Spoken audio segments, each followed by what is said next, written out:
Why is this game so fun? Like seriously, I just spent about 5 of my 6 GeForce Now hours on doing repeatables and gathering, and this would never have happened in any other MMO. And this was the message that was left on the Discord, which is the inspiration for today's video, talking about the 7 reasons why New World is better than you remember it to be. And hello everyone, and welcome to my channel. My name is Brian if you're new around here, but if you're a returning subscriber, welcome back. You're beautiful and you're such a freaking legend for coming and checking out this video. And that's what you get for subscribing if you didn't know. Free compliments, extra greetings, and more just for hitting that subscribe button. So welcome in everybody.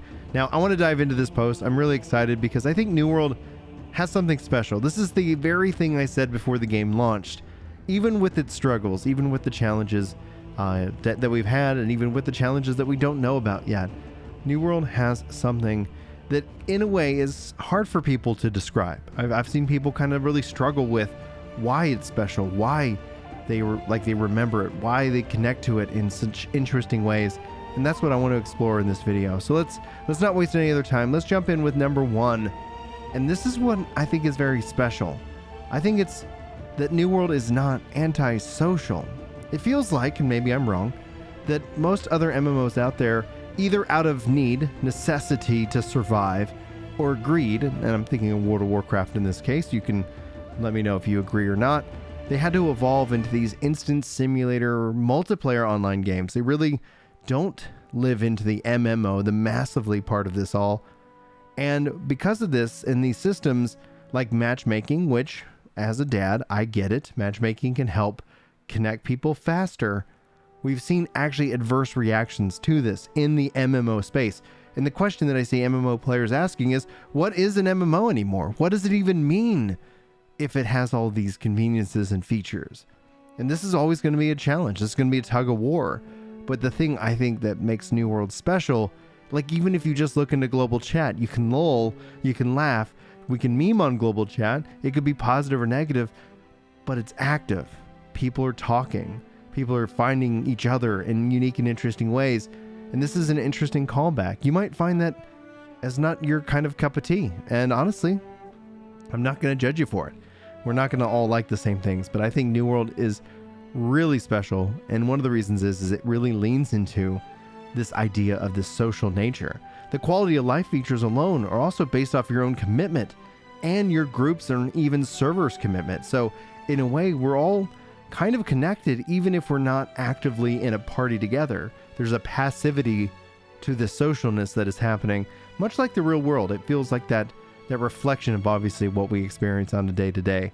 Now, number 2, obviously, this kind of, I think this stands alone. I think probably when people think about why New World is actually better, well, it's immersive. This is the number 1 thing that people say. It's like, it's beauty, it's sound design. When you play the game, it really draws you in. But this gets extended into other areas like the UI. Kind of in a way, it's a little bit of a minimalist UI. You don't have so many things on the screen all the time kind of distracting you. Some people might want a little bit more UI, and I would love to see more flexibility. But sometimes when things get too good, it doesn't necessarily become an option. I always wonder when a game adds a thing that's so great that why is this off by default? And you have to go into the settings and actually turn on the, oh, make everything better button. But New World really is immersive in its UI, its game design, its sound design specifically. It draws you in. And this is really good. This is something where you want to be in the game. You want to be in the world, even if it's just running around or sitting in town watching people run by, listening to the music. It's just that good. Then, number 3. This is actually really critical from a gameplay perspective.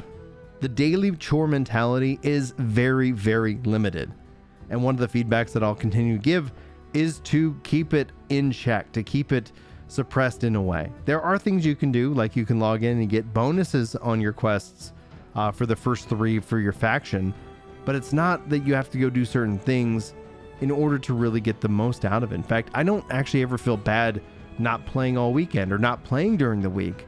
I don't have a lot of time, and I know that the daily chore mentality came out of a necessity or a need, maybe in some ways agreed, to keep people logging in every day for players who they would identify as myself, somebody who's got kids, a job, works, also makes content. Like there's just not that much time to make time for games every single day. And so I actually enjoy New World because I don't feel like I have to log in every single day. Otherwise I'm losing out. They do have bonuses, right? So there is a fine line to be had. And I hope that we never see New World go in that direction where all of a sudden you have to go run all these chores before you can go do the thing that you want to do. I don't have any objection, with the current structure that they have, and it feels very inviting. In fact, I continue to say the New World feels very organic in its adventures. I might log in with the idea of a goal, but then easily get sidetracked by any number of things that are happening in the world, and I really appreciate that about this game.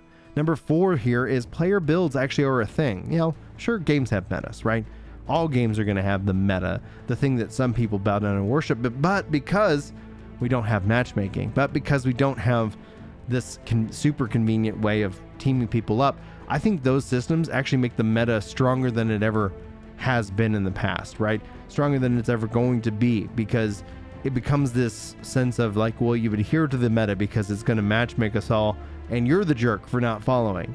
But in this case, I feel like there's a level of experimentation. Sure, you're always going to run into the gatekeeper. That's just also going to happen, but I feel like it happens a lot less. And maybe that's just my personal bias because so many of you join us over on Twitch, where we stream on Fridays as a group. In fact, if you guys made it this far in the video and you're enjoying it, if you hit that like button, it really helps this channel out. It helps the algorithms all get it all figured out and sorted. And if you guys are looking for more content afterwards, I have a podcast over where all podcasts are found. It starts in the links in the description if you want to find it. Epic Loot Radio. If you search it, you can check it out. We film it live on Ginger Prime every Wednesday. And this week, we have Force Gaming on. Going to be talking about New World. Going to be talking about the future as we look towards MMOs in 2023. So hopefully you guys enjoyed that kind of content. But beyond that, let's move into number 5. I think the world here, Eternum, is a key character in the story. I'm not the hero of my own story. I am a character in this story of Eternum, in this world.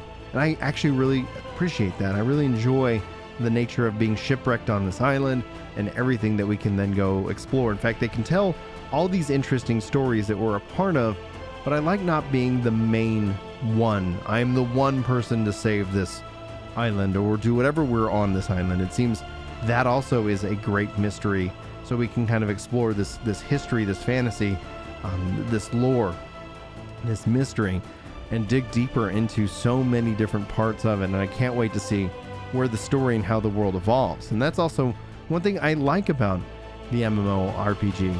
That's one of the things I think is a key core component of what makes an MMORPG an MMORPG is the evolution, not just within the game itself, but the story of the game itself as things come to pass, as things go up and things go down. Now, moving into the final 2, I think if anybody's ever played New World, we're all going to say this at some point. This game is on a mountain of potential. So number 6 is the potential that this game has. When you play it, you feel that it's got this potential. And if you find yourself saying, wouldn't it be great if, anything that follows after that ... you got to go hit that menu button. You got to go submit that feedback, and you got to send it to the devs because they're actively listening. In fact, they actually tweeted out feedback that I sent them in game, and they were kind of playing. It was very playful, saying, "Who wants to get hurt by cactuses?" So I had feedback about the cactuses in Brimstone Sands, thinking, well, if I run through them, it should hurt me a little bit, right? Like a little dot, maybe. Nothing to kill me, nothing to write home about, but I thought that would be a very immersive feeling. And they tweeted that out. They were talking about, y'all really want to get hurt by the cactuses? And I was like, yeah, that's my feedback. It felt good. I felt heard. I think that's important. And that's one of the things that I feel with this team and what they're trying to do with this game. And then finally, anyway, this comes down to the content in the game. The expeditions, open world dungeons, and I call them also open world raids. When people say they want a raid in this game, you know what? I'm not gonna shoot them down. I would like to see some quality of life, some ability to make bigger groups out in the open world to take part in these open world raids. But beyond just kind of like that item, the expeditions in this game I think are top tier. They are so beautiful. They're so well done. I enjoy every time I step into them. Every time. I've run these multiple times. I keep running these multiple times. And the fact that they aren't so, piecemeal, so put together so quick to access that usually it takes a little bit of intention. That means it can be challenging. They can push back on different mechanics. You kind of have to think about what you have to do before you have to go do it. That ties into builds, that ties into so many things. And this is where like all the quality of life features that they're talking about with loadouts, mounts, and more just have me excited. So that just kind of adheres to this. So for those of you who have returned, who've kind of taken this challenge for myself to at least update the game and step back into it, I'm thrilled to hear that so many people are just blown away. And they're just asking the question that Windex asks, that they're just going like, wow, like, how is this game so good? And the last thing I want to lead you with, this isn't a reasons why this game is good or not. This is kind of a final thought to send you on your way and thank you so much for being here. But it's that if you find yourself in New World needing a break, take a break. There's nothing wrong with that. In fact, I think what you see in terms of more dramatic online attention, you know, because that's just the nature of social media, is when people push themselves too far. They need that break, but they don't take it. New World is going to be a game that can really consume a lot of your time. If you have time to give it. If you don't have that much time to give it, it's still going to be a good experience. It's not going to demand your entire investment of your time. It's also going to allow you to take breaks and return. And it's in that I would just encourage you guys to know yourself as best you can, to enjoy this game in the way that you want to enjoy it, and don't let content creators like myself direct you or influence you in a way that pushes you beyond the element of fun. These are games. These are going to be great experiences. There's going to be fun. There's going to be drama. There's going to be company drama. There's going to be all kinds of stuff that are going to be happening. We're going to have toxic people come in because the game's going to grow. We're going to have people who, you know, it's going to be an incredible journey. And if you guys are having fun, come along. It's going to be interesting. I guarantee you that. It's going to be an interesting story for sure in that regards. And that's not even talking about what they're doing in the game. Just watching this all unfold. So thank you guys for your time. Hopefully you enjoyed this video. Hopefully I'll see you in my next one. And I'm sure it's going to be a really spicy week regardless. Really some exciting stuff to be able to share with you soon. Anyway, guys, I appreciate your support. Hopefully I will see you in my next video. But until then, take care.